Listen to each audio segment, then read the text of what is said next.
hello everybody, and welcome back to the stage of Hall 1, where we are going to take into consideration what Bart and Ouden have to say about normalization of deviancy. Bart, please help me with the title of this speak. Normalisation of Deviance. Deviance, sounds good. Bart, you have a very long CV. You are an advanced mixed gas instructor, you are a paddy course director, you train disabled divers internationally. Yep. Please tell us, what do you do more? Outside of the diving industry, you mean? Yeah. Well, I will also work in the security industry. I'm an examiner there for the government body that organizes the state-run exams for security officers. I'm also a teacher. I teach these courses. So I try to do all sorts of things. And I also volunteer at a doggy daycare shelter. So I'm all over the place. Like I said, it's a long CV. And you're one of the instructors for the Human Diver too. Yes. I was very honored to be one of the first 5 selected by Gareth. And it's been an amazing journey so far. Great. Congratulations for that. And how would you like to present your presentation in short? What is it? What are we going to hear about? Basically, we're going to hear about why we have rules that we end up breaking. So we know we've got a rule, we break it, and then for some reason the breaking of the rule becomes the new rule. So you will answer the question if you could capture one rule and keep everything safe in that manner, if it's possible or not. No, because that moving away from the rule, that thing that we call drift, that is actually part of human nature. Okay. So the only way to make that work is to get rid of the human in the system, but that wouldn't work for us. No divers if the human is taken out of the equation. No, exactly. Good. I will leave the stage for you in 1 second. I just want to invite all of you participating to think about your questions, and at the end of the presentation, go to I have a question table to be able to join Bart on the stage, and I will help you to have your questions put forward to Bart. So Bart, presentation is up and running and the stage is yours. Very welcome. Thank you very much, Anders. I'm trying to flick through my slides, but that's not working. What should I do? Any idea? Go ahead and select back on your screen onto your PowerPoint window. Yeah. And then you should be able to click. Okay. Yeah. All right. Yep, that works really well. Good, Bart. Go. Thank you very much, Anders. And tech support. Briefly, as you can probably tell from my accent, I'm not a native English speaker, so I'd like to apologize for my annoying accent. I hope it doesn't distract too much from the message. I'm from the Netherlands, and what I'm going to be talking to you about is the normalization of deviance and drift, which is associated with normalization of deviance. What are these two things, and why does it happen? And when it happens, is it all bad, or is there maybe some good in it as well? And when it's happening, how do you know that it's happening? You need to be able to recognize it if you need to take action. So what action should you be able to take, or what could you try to do? So that will be the last bit of the presentation. How can we fix it if this is necessary? A little bit of diving background that I need to point out to you because it's relevant to my presentation. I became a diving professional in 2001. I got certified through PADI as a dive master, and I then used a year to assist as much as possible with other instructors, just to learn different teaching styles, to see as much as I could. I already thought I might want to become an instructor, but I needed to be sure. So the dive center I was with at the time was very busy, and even though the Netherlands aren't known for tropical as a tropical location, we don't have very crystal clear warm blue water with lots of beautiful corals. we had academic and pool sessions every Monday, Tuesday, and Thursday evening. And we went into the open water every Saturday and Sunday, either for course dives or for guided dives, which were then run by the dive masters on staff. So after a year of lots of assisting and lots of, information gathered that way, lots of experience that I got, I became a PADI open water scuba instructor in 2002, started teaching, loved it, and gradually moved up. I became a TDI SDI instructor trainer in 2007, and in about 6 months later, in March, I became a PADI course director. Since then, I've continued to grow because I like to learn new things. I think education is really part as a human being. There's always something else to learn. So I became an instructor trainer for Disabled Divers International, working with people with challenges, which is a whole new way of approaching problems, which is fun, because you're not looking at problems, you're looking at opportunities. Okay, well, so what can you do? How can we work around this certain problem? I'm also with IANTD, with PADI Tech Rec, and also DAN and EFR for the more medical-oriented courses. And like I said, I became a human factors in diving instructor in 2019, 2020. That first batch of 5 instructors trained by Gareth. Couple of disclaimers. I'm talking about personal experience, so I know other people may have different experiences, and I will not be naming any more agencies from now on. I'll just simply be calling them a dive agency.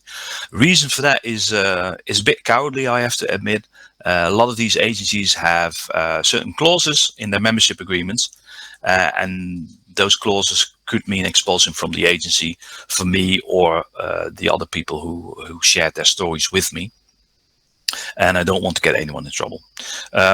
These clauses actually do prevent learning, because if we were able to share this information, these problems that we run into openly, freely, then more divers could learn from it and other agencies could learn from it as well. But what we see is that the investigative process for when things have gone wrong, it's all very secretive. And these agencies, they have their own quality management departments, and they don't like to step outside with the information.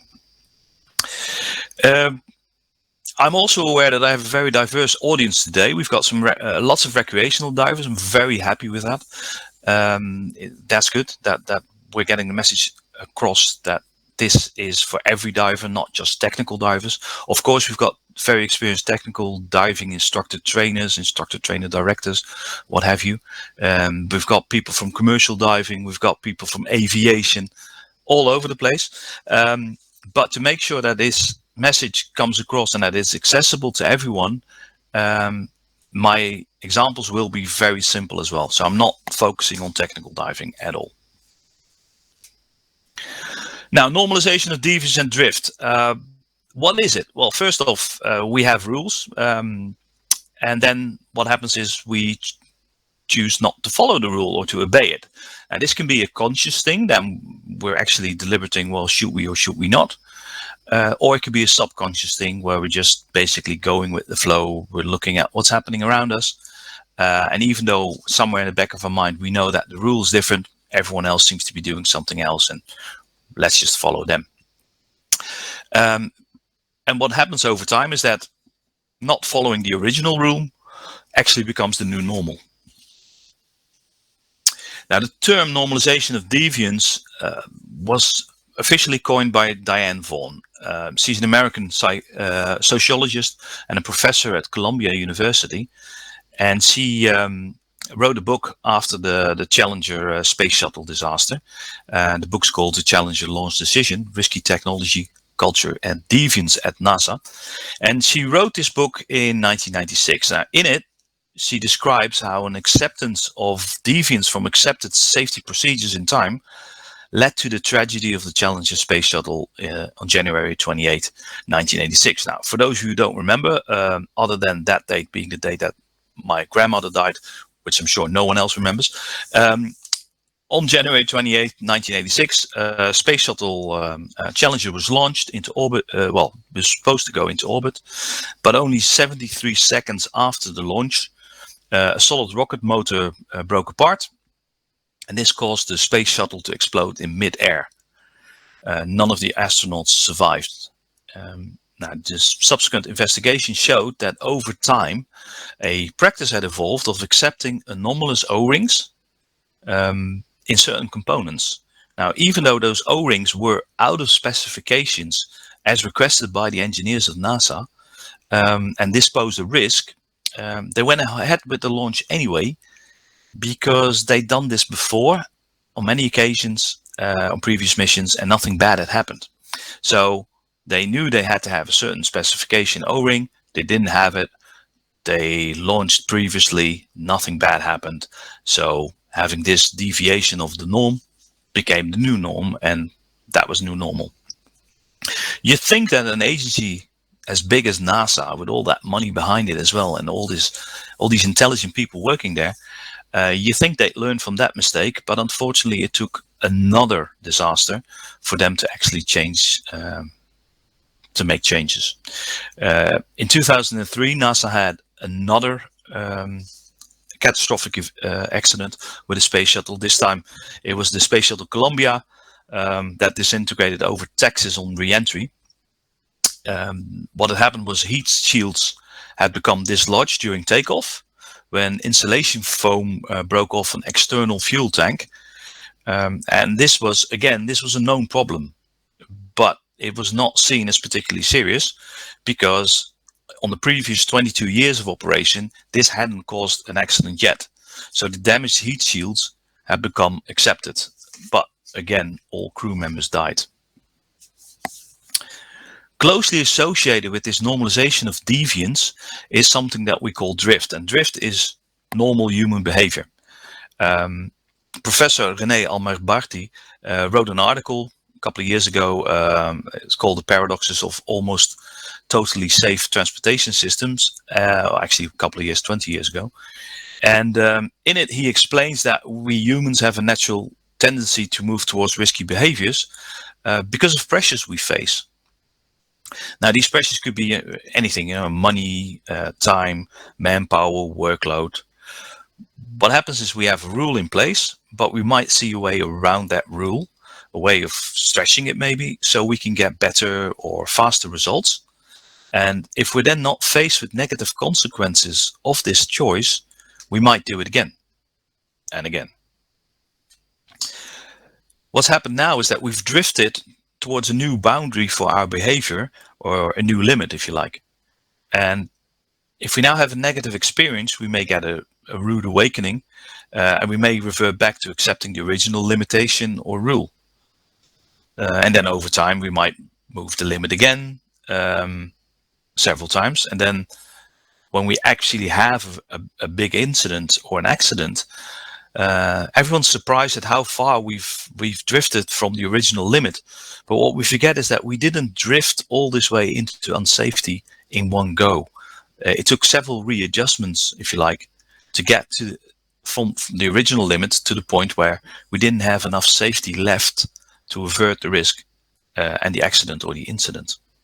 So also over time, very subtly, the idea changed of what was risky in the first place. I mentioned some of the pressures that may cause us to drift, and Professor Sidney Dekker wrote a book which is like the benchmark for human error as far as I'm concerned. The book's called The Field Guide to Understanding Human Error, and in it he writes, and I'm quoting, each step away from the norm is only small and offers success on other important measures. Now, those other important measures, that could be time, cost, efficiency, customer satisfaction, manpower, your workload, whatever. And you see this coming back as one of the causes for accidents over and over again. We had an accident years ago in Canada where an airline was running a normal charter operation from one airport to another. It was wintertime. So the standard procedure was to de-ice before departure. Well, they did that when they left the first airport, but they were making a stop about halfway, just a stopover. And there they try to get as short a turnaround time as possible. They've been doing this for a while in winter conditions. Everything went well, and these shorter turnaround times meant for more efficiency, for more customer satisfaction. But unfortunately, the shorter turnaround time also meant that they weren't de-icing. And why this happened, part of why it happened is because the pilots had grown to see these two flights actually as one, with just a short stopover. They still considered it one flight. But of course, the de-icing should have been done again. What's important with drift and with normalization of deviance is that we get feedback. So if we break a rule and there are no consequences, we may continue to break this rule. We may do this more often, or we may actually push the boundary even further. Now, if we get a negative feedback, something happens that we weren't hoping for, that we don't like, a negative experience, then we may go back to following the rule. But like I said, it's normal human nature to drift. So over time, we will drift again and further away from the original rule. Usually we have rules for a reason, but over time, maybe that rule doesn't match reality anymore. Also, people may find a new way or better way of doing things. And if the rule doesn't allow the deviation, but the organization turns a blind eye, or maybe even rewards the rule breaker or the risk taker, then the deviance might become the new norm.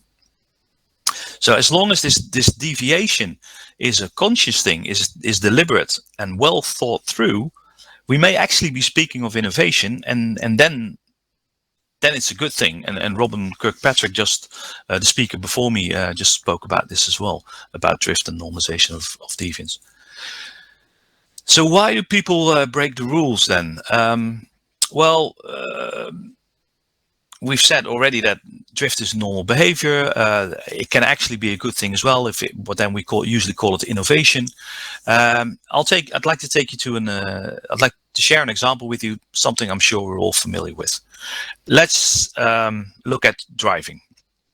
Now, if you're driving on the motorway, you're used to abiding to certain rules. For instance, you have to drive on the right side of the road, which in Australia, the UK, New Zealand, a couple of other countries is actually the left side of the road. Whole different discussion. Let's not get into that. But you should be on the side of the road that you're expected to be on according to the rule. Other rules, don't drive under the influence or stick to speed limit. Well, this last one is a funny one. Say the speed limit is 70 miles per hour. If you're driving down the motorway at 70 miles an hour, so right at the edge of the official posted speed limit, you're not surprised if people are overtaking you, because actually it's quite common to see people overtaking you, even though you're going at the maximum speed. Now, these people may have different reasons for doing so. They may be late for appointments. They may just simply like to drive faster or consider themselves better drivers.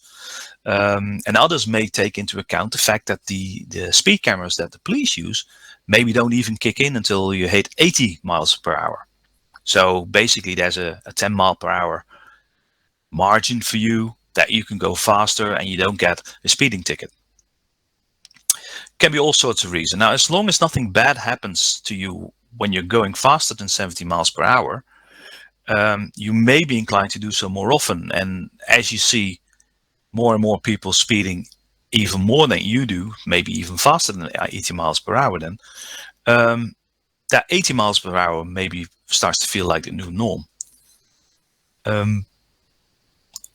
If these drivers that are all speeding, if they're not faced with a negative outcome from that behavior, they will continue to do so, and they may actually inspire others to do the same.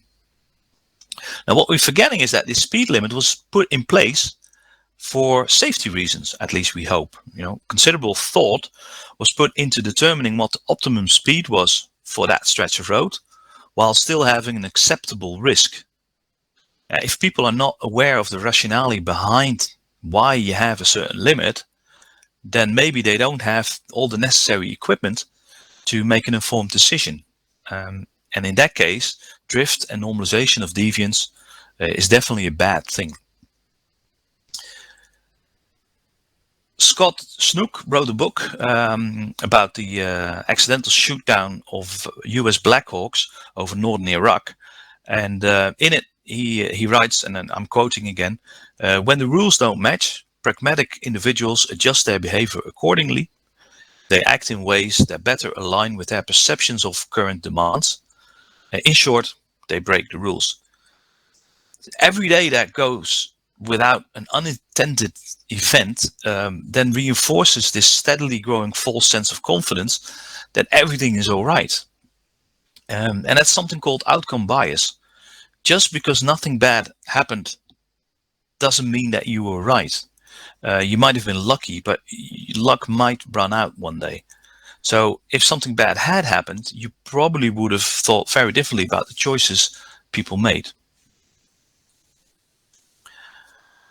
Steve Lewis is a member of the Explorers Club. He's a dive educator. He's very well known in technical diving circles. And he's written a couple of books, and one of the books he wrote was The 6 Skills and Other Discussions, Creative Solutions for Technical Divers. And in it, he actually comes up with a very interesting take on people wanting to deviate from accepted practices.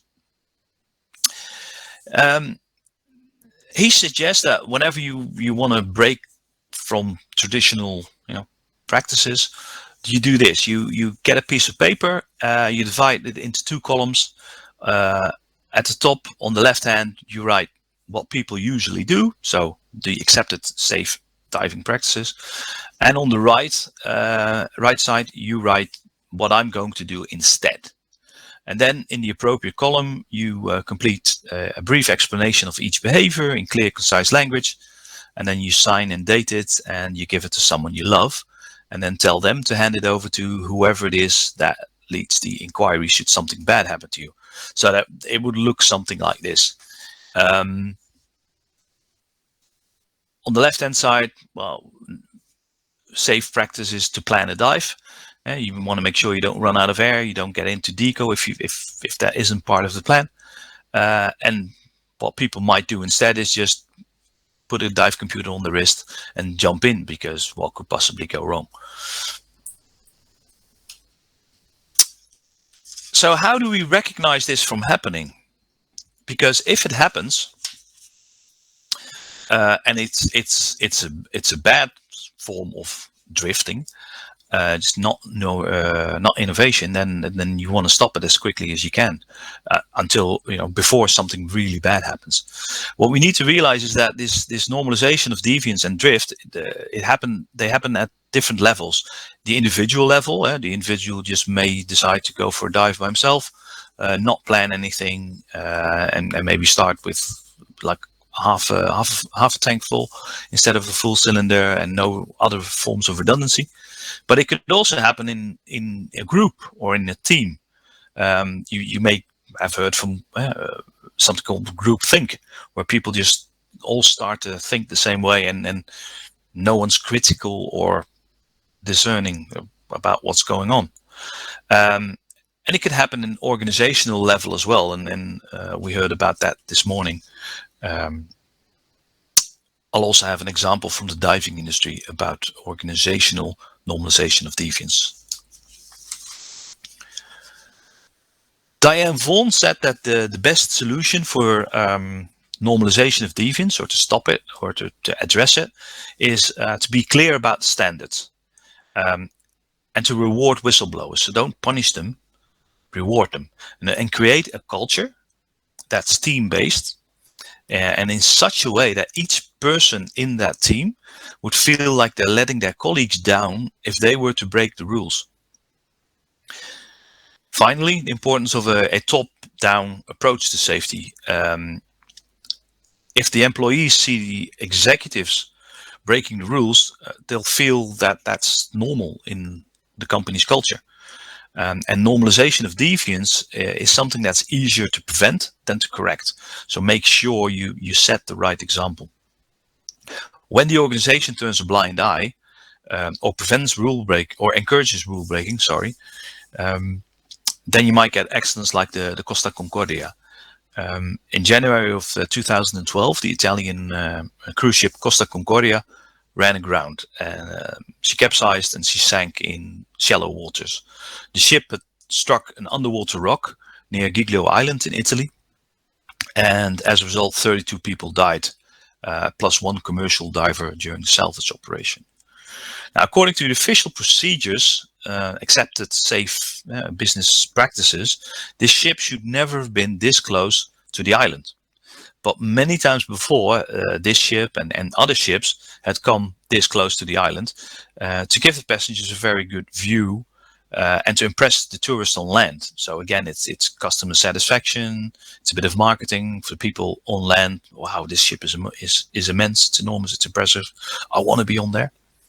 And this behavior had actually been encouraged by the ship's company, the Costa Crociere, part of the Carnival Corporation. Okay, so that's space, that's shipping.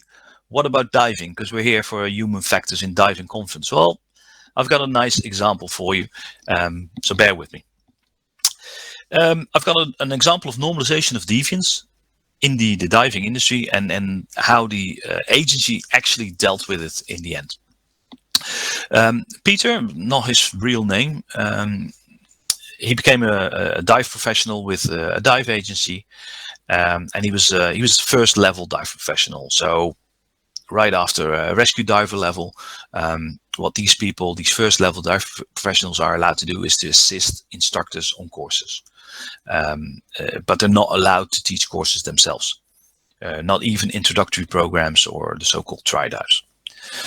But then when Peter looked around in the dive center where he'd been assisting during his training to become this dive professional, and when he looked back at his training, the topics that were covered, the standards that were explained, this particular standard that they weren't allowed to teach or run introductory programs themselves just didn't make sense, because quite often the lowest ranking dive professionals, the ones who weren't allowed to teach, they were only allowed to assist, they were the ones running the introductory programs. So what was this all about? So Peter asked John, and John was the dive instructor who taught him his first level course. And John was also one of the owners of the dive center. So John answered that, yeah, that may be the rule, but here we go. The program is indirectly supervised by experienced instructors. So yes, you'll be in the pool later on with your tri-dive people, but we'll be supervising you. The instructors, though, would be teaching their own courses at the same time as well. But it didn't matter. They'd keep an eye on what he was doing. And of course, other explanations came up as well. We don't just let anyone teach these tri-dives. So trying to flatter Peter. We've never had an accident. It's only a pool. We've been doing it like this for years, and the ever popular, this is the way it's done all around the world. And of course, John, the dive center owner, was right in a way. But it was still a breach of dive agency standards. Two ladies, Mary Price and Teresa Williams, wrote an article, "When Doing Wrong Feels So Right: The Normalization of Deviance," and in it they state that operators will adamantly defend their actions as necessary and justified, and this is exactly what you heard John do. So Peter wasn't all that reassured, so he looked at what was happening in other dive centers and also in other countries. And on many tropical beaches, colleagues with the same professional credentials as him were trying to convince people to come for a tri-dive. In his opinion, this practice was actually worse than how it was done at his dive center, because these colleagues in the other countries, they needed the commission paid by the dive center, so they were trying to get as many participants for these tri-dives as possible every day. And at Peter's dive center, well, the people who turned up did so out of their own desire, They didn't have to sell them on the idea of jumping into the pool with them for a try dive. They weren't approaching anyone in the streets or anything. And all the dive center staff had to do was make sure that there were no medical issues that would make it unsafe. No commission was paid to them. So for them, there was nothing to be gained by turning a blind eye. Still, why was this happening? Surely the dive agency would have severe repercussions if they found out about this blatant disregard of standards. It's also highly unlikely that the agency was unaware of the practice, given the number of try-dive certifications that were being processed. And also, remember, this was an acceptable business practice in many locations all over the world. Some of the people working for the dive agency had started off working as dive professionals in those locations. They even operated dive centers there, but still nothing happened. Practice was allowed to continue for many years. No official reports were made of this standard breach either, because, well, you don't want to get yourself into trouble, do you? So quality management department didn't take any action. So after Peter had been a dive professional for a couple of years, things changed. The dive agency came up with a training program for this lowest level of their membership. They would need to teach the official introductory program under the direct supervision of a dive instructor.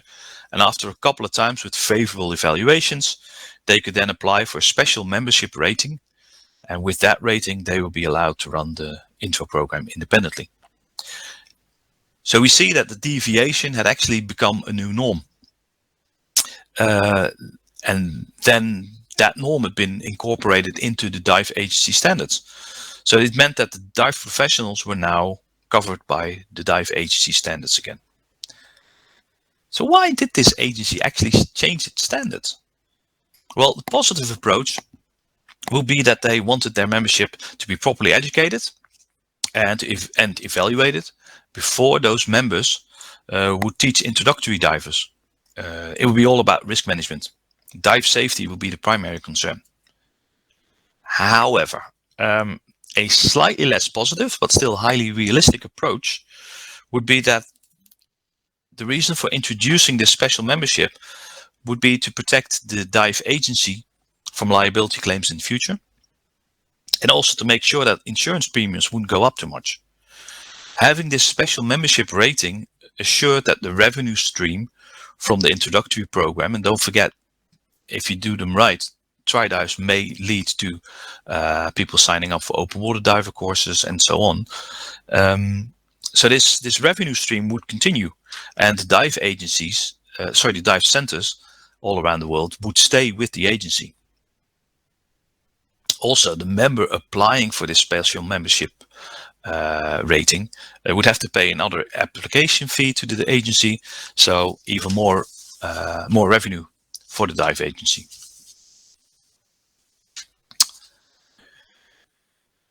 Now, in my example, you see different components from what I discussed earlier. There seems to be a clear rule. There's no room for interpretation, right? I mean, introductory program is not allowed to be taught by entry-level professional members. Also, what we notice though is that the rule seems to be outdated or not in touch with reality, because dive centers all around the world have their lowest rated professional members teaching these programs. So there's a clear difference in work as designed, the way it's been written, and the way it's actually been done, work is done. And Gareth Locke will be speaking about this tomorrow in a lot more detail. The organization seems to be aware of the rule breaking, or at least it's highly unlikely that they're not aware of it, but they turn a blind eye. And this is what Diane mentioned as well. You know, it's got to come top down. If the top doesn't take it seriously or turns a blind eye, what do you expect the members to do? And also we see outcome bias, just because, you know, nothing's going wrong yet. And all the cases that happened where things did go wrong, well, they were eventually reported to the agency. And then it was quickly determined that standards weren't followed. So what the agency did was penalize the member running the program. maybe even end terminate their membership. So what you see is a need for independent investigators. The people who investigate should not be the one making the final decision on what action should be taken. If the dive agency, the department, is in charge of the investigations, and also the department that decides on what punitive measures should be taken, the result might be a fear of speaking up, because it may lead to you losing your job at the dive center, possibly your membership rating, because you broke their standards. So as a result, nothing gets officially reported. And Sidney Dekker has come across this in many investigations, and he wrote about that, and I'm quoting again: with punitive measures meted out after each incident, operators become less inclined to report problems or events. So this is a real serious issue. Okay, another example. This was a fun dive, and I'd like to take you virtually, though, to an island somewhere in Europe. Nice warm water, and Rita is an instructor trainer for a dive agency, and she's been asked to come and teach an instructor development program there. This is one of the benefits of working in industry for a bit longer. You get more and more familiar with how work is actually done, as opposed to how it's written in manuals, procedures, and standards, and you get more and more examples of things going wrong or near misses. Rita is on this island. She's about midway in her instructor development program. She's got 11 candidates. They're all very enthusiastic. And what they've done in the schedule is made sure that about midway into the program, there's a day of rest. Now, this day can be used to do fun dives or to just go sightseeing on the island. But it's just something other than being stuck in a classroom or in a learning environment in the ocean or in a swimming pool. So the dive center owner has organized a fun dive. He's invited Rita along and the 11 instructor development candidates. The plan is to dive the wreck of a sailboat. Now, this sailboat is resting in 44 meters of water, and everyone will be making the dive on a single 11-liter or 80 cubic feet cylinder. The dive was considered recreational by all dive centers on the island. They ran regular trips with recreational divers to this sailboat. And yes, you'd get a bit of deco on your personal dive computer, but as long as you stayed a bit longer at your 5-meter safety stop, everything will be okay. Your computer would tell you when it was safe to surface. Now, Rita couldn't believe what she was hearing. Out of the 11 people doing this dive, only 2 were certified through technical diving agencies, and they would be considered technical divers.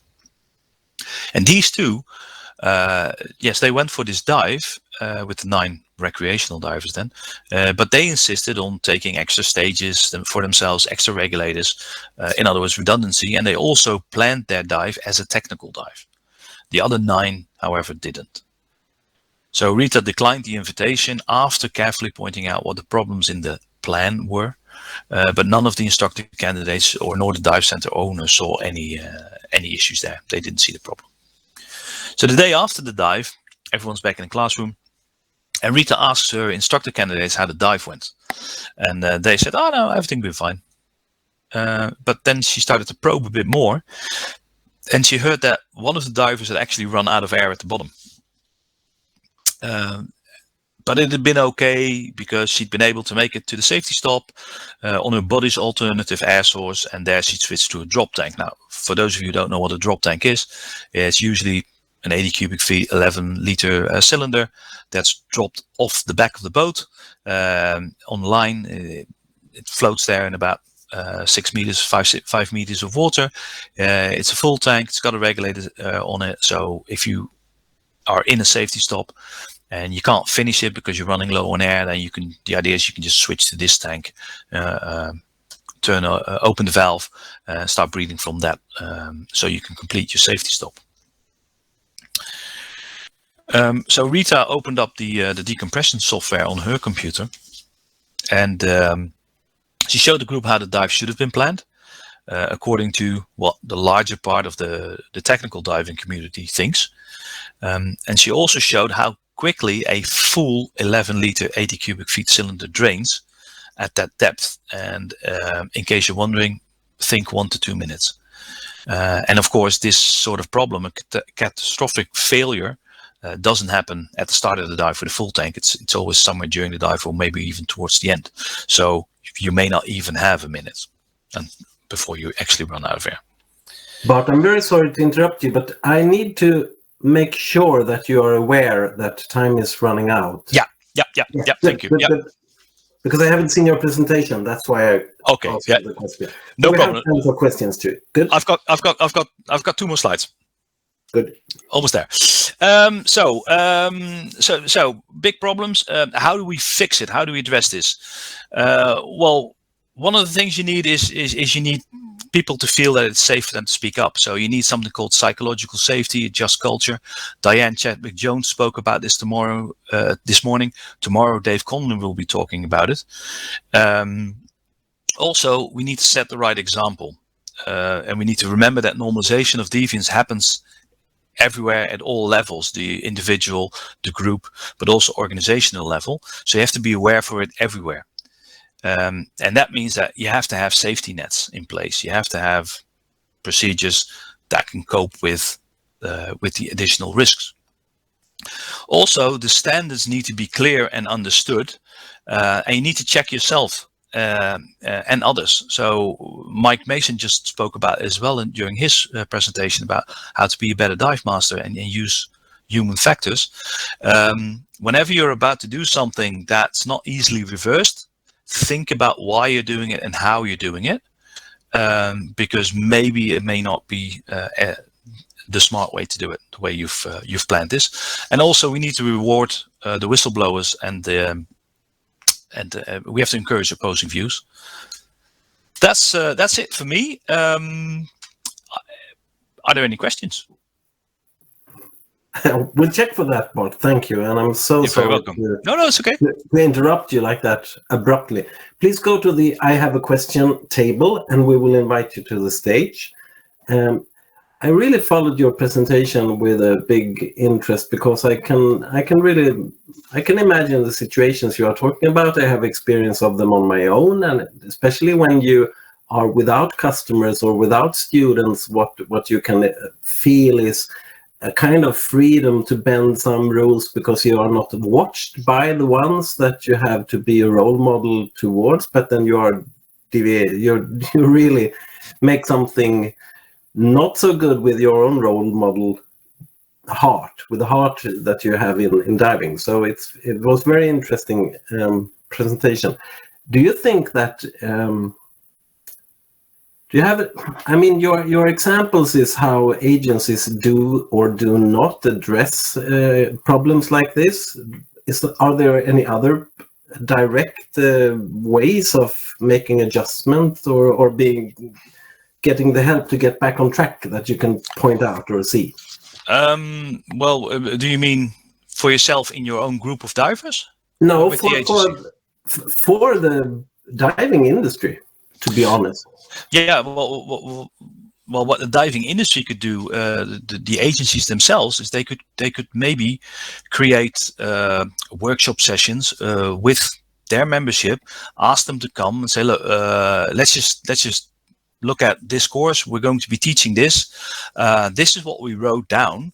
Now, without any repercussions for you, how do you think you could teach this in another way? In other words, how could you bend our rules and still get away with it? So you have to reward people for being honest enough to speak up and say, well, yeah, I know it says this, but actually what happens is these two skills, for instance, they're not separate. We usually teach them combined. Okay. And then the dive agency could ask, okay, well, why do you do that? And what has been your experience with it? But it starts with being open to criticism and being critical of your own procedures as well, being open to receive feedback. Have you personally been in on a collision course with some leader, some role model of yours. Yeah. Can you please tell us what happened? Yeah, extremely funny. I was a couple of years ago. I was invited. I assume it's not Garrett we are talking about now. Well, you know what they say about assumptions. Usually they're very helpful. No. This wasn't Garrett. This was a couple of years ago. I was invited down to well, I can't even name the country because everyone will know. But there was a course for a week, and it was very interesting, very nice. What they'd done is they'd hired an instructor trainer from a different agency to come and to teach this course. So that was fantastic because they have different views as well. Wow. But part of the course was open water diving, and I know that the situation in that location really well because I've been going there for many years. And I one morning I woke up and I saw the wind and I knew it was from the wrong direction, and I knew there would be no chance of us doing that dive, at least not within safety parameters, because yes, getting into the water wouldn't be a problem because it'd be from a boat, but getting back onto the boat with all this extra gear, that would definitely be well, near impossible. So when I came down for breakfast, I asked, look, do you think that the diving is going to go ahead today? Because I saw the weather, and in my experience, if the wind's from that direction, it's not very promising. And then the instructor trainer that had been hired asked in his own language, what's this guy talking about? So the representative explained that, you know, I had some reservations when it came to you know, the weather now and the safety. And the guy said, well, if you want to be an instructor, you have to act like an instructor. And that really annoyed me because I thought, well, that's not, you know, that is exactly the wrong attitude. So I called him out on that, and I said, well, that sort of hubris gets people killed because we have to think of dive safety first. And it may be normal for you. You may be used to this, but other people here on the stable definitely aren't. There were some people there who barely dived anywhere outside of lakes. So then being in the ocean with a very strong wind is different, and especially with the strong waves. And then he said, oh yeah, but of course it has to be safe. So that he sort of backed down from that. But the end result was, yeah, there was no diving that day. And actually diving was blown out for 3 days. So yeah, sometimes you even though this guy is a role model there, he's been hired, he's from another agency, and actually the people who organized the course have built him up as well. They put him on a pedestal. Yeah, you have to say something. Thank you very much for sharing this also, Bart, with us and your presentation overall. We have no further questions. No one has gone to the I have a question room, so I will just wrap this up by thanking you very much. And I also want to give you who have participated and have questions or just want to chat with Bart to go to the main conference lobby area where you find the table or the area where you can meet Bart now. He is going there right after this presentation, so you can chat with him in the conference lobby area. And please, you are welcome back again on the top of the hour for next presentation by Tim Clement. It's going to be about how quality assurances can be made when it comes to CCR, diving and equipment especially. So an interesting seminar coming up. And once more, thank you very much, Bart, for sharing your presentation with us. Thank you. Thank you, Anders. Thanks. Bye-bye.